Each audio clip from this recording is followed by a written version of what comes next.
শুভ সকাল বন্ধুরা, কেমন আছো তোমরা সবাই?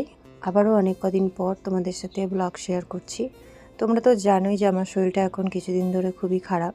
তো তাও তোমাদের সাথে ভাবলাম যে যতটুকু পারা যায় ভিডিও শেয়ার করি। তো আজকে সকালবেলা কিন্তু ঘুম থেকে উঠে আমি জামা কাপড় চেঞ্জ করে সবার আগে ফুলটা তুলে নিচ্ছি। কারণ ফুলটা তোলা থাকলে পরে আমাদের তিনজনের মধ্যে যে কোনো একজনা যেই হোক না কেন পুজোটা কিন্তু সকাল সকাল দিয়ে দিতে পারবে। তো যাই হোক, এখানে দেখো আমি প্রথমে সাদা ফুল তুলে নিলাম আর এবার শিউলি ফুল তুলছি। তো আমাদের কলতলার পাশেই না একটা ছোট্ট গাছ লাগানো আছে, যেটা বছরখানিক ধরে সারাটা বছরই কিন্তু ফুল দিচ্ছে। শীতকাল হোক গরমকাল হোক কম বেশি কিন্তু শিউলি গাছে ফুল ফোটে। আর আমি ফুল তুলতে এসেছি, তো এখানে দেখো শেরুও চলে এসেছে। আর কারণে অকারণে ও খালি ঘাস খায়, ওকে মানা না করলে একদমই শুনতে চায় না, শুধু ঘাস চিবায় ছাগলের মতন। তো যাই হোক, এখানে আমি ফুল টুল তুলে নিয়েছি। আর তোমাদের সাথে তো অনেক কদিন ধরে ভিডিও শেয়ার করাই হয়নি, যেহেতু আমি ঠিক করে ভিডিও করে উঠতে পারছি না। আর আমার শরীরটা একদমই খারাপ হয়ে যাওয়ার কারণে বেশিরভাগ টাইমটাই কিন্তু আমাকে শুয়ে বসে কাটাতে হচ্ছে, আর তার মাঝখানে মাঝখানে উঠে আমি একটু একটু করে কাজ করছি। তো তোমাদেরকে রিজনটা আগে বলে দিই যে এই কটা দিন ধরে আমার শরীরটা কেন এত বেশি খারাপ। তো প্রথমত হচ্ছে যে ঠান্ডা লেগে গেছে, আর দ্বিতীয় কথা থাইরয়েডের কারণে যখনই ঠান্ডা লাগে তখনই আমার একটুখানি সমস্যা হয় গলা নিয়ে।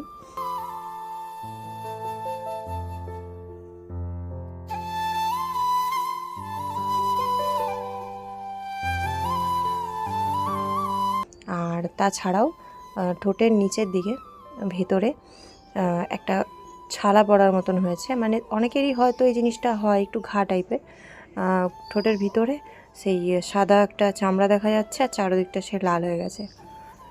না কিছু খেতে পাচ্ছি, না ঠিক করে কথা বলতে পারছি, এরকম একটা পরিস্থিতি। আর যখনই দেখবে শরীর খারাপের মধ্যে খাওয়া দাওয়া করবে না, তখনই তো শরীরটা বেশি অসুস্থ হয়ে পড়বে, তাই না? তো আমারও সেরকমই অবস্থা হয়েছে। তো আজকে যে ভিডিওতে ভয়েস ওভার দিচ্ছি, এখনও কিন্তু আমার কথা বলতে একটু অসুবিধা হচ্ছে, কারণ এখনও আমার মুখের ভেতরে ঘাটা ঠিক হয়নি।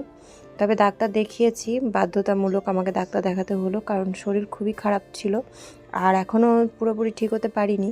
তো ডাক্তার দেখিয়ে তো ওষুধ এনে তারপরে কিছু ফল কিছু সবজি এগুলো নিয়ে কিন্তু বাড়িতে এসে রান্না টান্না করছি। কারণ দেখো, সংসারে আমি একা, আমারটা আমাকেই দেখতে হবে, তাই না? তো ওই জন্য যতটা পারছি নিজের মতন করে ধীরে সুস্থে করছি। আর মুখে খাওয়ার জন্য ঝাল তো কোনো কিছু খেতে পাচ্ছি না তেমন একটা, তো ওই জন্য সেদ্ধ, তারপরে একদম হালকা তেল মশলা কম দিয়ে রান্না করছি।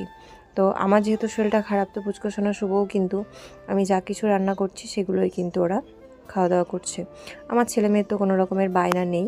তবে একদিনকে রাত্রিবেলা অনলাইন থেকে খাবার অর্ডার করেছিলাম, যেই দিন আমার শরীর অতিরিক্ত খারাপ হয়ে গেছিলো, মানে আমি কিছুই করতে পারছিলাম না সারাদিন বলতে গেলে। তো সেই দিন তো এখন সকালবেলার দিকে বানালাম চিড়ে দিয়ে পোহা। তো এর মধ্যে দুটো তিনটে জিনিস মিসিং আছে, মানে সেই জিনিসগুলো এখন ঘরে নেই বলে সেগুলো ছাড়াই করেছি। আর পোহা এমনিতেও শুধু একটু শুকনো লঙ্কা, জিরে সোমবার আর কাঁচা লঙ্কা, কাঁচা পেঁয়াজ তেলে ভেজে নিয়ে করলে কিন্তু বেশ ভালোই লাগে খেতে।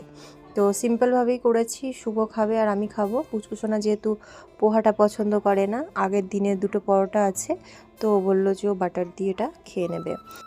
তো সকালবেলার দিকে অল্প করে খাবার খেয়ে ওষুধটা তো খেতেই হবে। তো এদিকে শুভই আজকে পুজোটা দিয়ে দিল। আর দুপুরবেলার দিকে খুবই সিম্পল রান্না করেছিলাম, যেহেতু আমার মুখে ঘা হয়েছে, তো সেহেতু যে কোনো খাবারই আমাকে একটু সেদ্ধ সাদা এরকমই খেতে হচ্ছে। তো আজকে করেছিলাম ভাতের মধ্যে আলু সেদ্ধ দিয়ে আলু সেদ্ধ মাখা, যেটা শুকনো লঙ্কা আর পেঁয়াজ দিয়ে মেখেছিলাম, আর তার সঙ্গে করেছিলাম ডিমের অমলেট। তো একদমই খাবার মুখে ব্যথার জন্য খেতে পাচ্ছি না, সে একটা ব্যাপার। আর দ্বিতীয় কথা, যখন দেখবে জ্বর আসে বা শরীরটা খারাপ থাকে, তখন নর্মাল সময়ের মতন কিন্তু কোনো খাবারই খাওয়া যায় না, সে তোমার যত প্রিয় খাবারই হোক না কেন। তো এখানে কুকারের মধ্যে একটু ভাতগুলো নরম করে নিয়েছিলাম, যেহেতু চিবিয়ে খেতে গেলে আমার সেই ঘা জায়গাটাতে কিন্তু কামড় লেগে যাচ্ছে। তো সেই জন্য ভাতগুলোকে অনেকটাই নরম করেছিলাম কুকারে, একবারে গরম গরম ভাত। আর আলু সেদ্ধটাকে শুকনো লঙ্কা আর পেঁয়াজ ভাজা, তার সাথে নুন আর একটু ভাজা তেল দিয়ে ভালো করে মাখিয়ে নিয়ে তারপরে করেছিলাম তিনজনের জন্য 3টে ডিমের অমলেট। আর সুজি সেরুর জন্য তো চিকেন ভাত করেই রেখেছিলাম, ওদেরকে সেটা খেতে দিয়ে তারপরে কিন্তু আমরা খাওয়া দাওয়াটা করেছি। আর শুভ যেহেতু স্কুলে গেছিলো, আজকে বৃহস্পতিবার দিন ওদের স্কুলে ছিল কুইজ কম্পিটিশন। তো শুভ তো প্রত্যেক বছরই কুইজ কম্পিটিশনে নাম দেয়, তো এই বছরও যেহেতু নাম দিয়েছে তো ওই জন্য ও গেছিলো স্কুলে। সকালে পুজো দিয়ে পোহা খেয়ে রেডি হয়ে চলে গেছিলো। আর পুচকুসোনা যেহেতু যায়নি তো ওই জন্য শুভ আসার পরেই আমরা তিনজনে মিলে খাওয়া দাওয়াটা করছি। তো এই ধরনের সিম্পল খাবার তোমাদের কার কার ভালো লাগে অবশ্যই কমেন্ট করে জানাবে। গরম গরম ভাতের মধ্যে আলু সেদ্ধ, ঘি আর তার সাথে একটা করে ডিমের অমলেট আমাদের তো খুবই প্রিয়। এখন হয়তো আমার শরীরটা খারাপ, ওই কারণে এই ধরনের খাবার খেতে হচ্ছে। তাছাড়াও কিন্তু আমরা মোটামুটি বলতে পারো যে সপ্তাহে একটা দিন এরকম খাবার কিন্তু খেয়ে থাকি। আমাদের কিন্তু খুব প্রিয় একটা খাবার। আর এছাড়া যখন আমার শরীরটা খুবই খারাপ ছিল তো তখন আমি একটা দিন রাত্রিবেলা খাবার অর্ডার করিয়েছিলাম।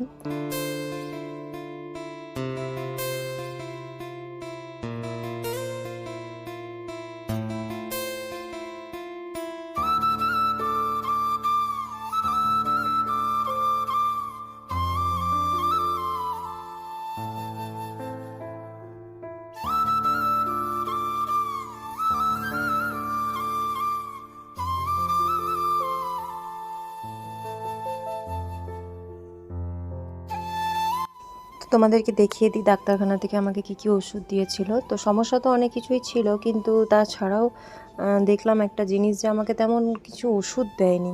এবার ওটা ওনার মিস্টেক ছিল না কি আমি ঠিক জানি না। তো জ্বরের ওষুধ লিখেছিল এই যে প্যারাসিটামলটা 650, যেটা ঘরে অলরেডি ছিল আর আমি খাচ্ছিলাম। তো সেই ওষুধটাই 3 বেলা খেতে বলেছে, এখন কন্টিনিউ 3 দিন খেতে। তো আশা করছি এই পাতাটা হয়ে যাবে 3 দিন আরামসে। তো ওই জন্য আমি কিন্তু নতুন পাতা আনিনি, কারণ শুধু পয়সা নষ্ট করে কোনো লাভ নেই, ঘরে তো ওষুধ আছে সেই কারণে। তারপরে দিয়েছে আমাকে একটা কাশির ওষুধ, যেটা দুপুরে রাতে 5 ml করে খেতে বলেছে। তো যাই হোক আমার একটু শুকনো কাশি হয়েছে সেই কারণেই দিয়েছে বিশেষ করে।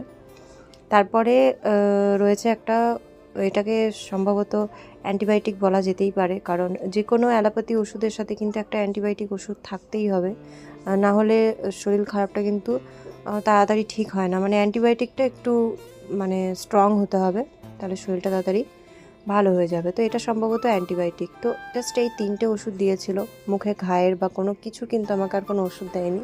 আর এটা হচ্ছে থাইরয়েডের ওষুধ, যেটা আমাকে নতুন নিতে হবে যেহেতু 3 মাস হয়ে গেছে।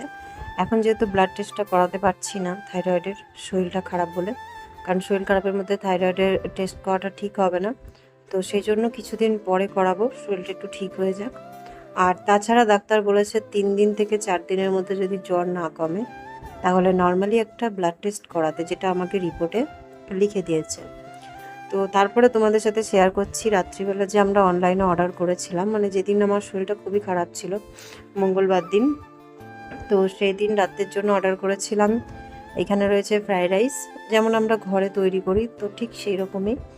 আর তার সাথে ছিল চিকেন কষা, আর লাচ্ছা পরাটার সাথে ছিল চিকেন চিলি।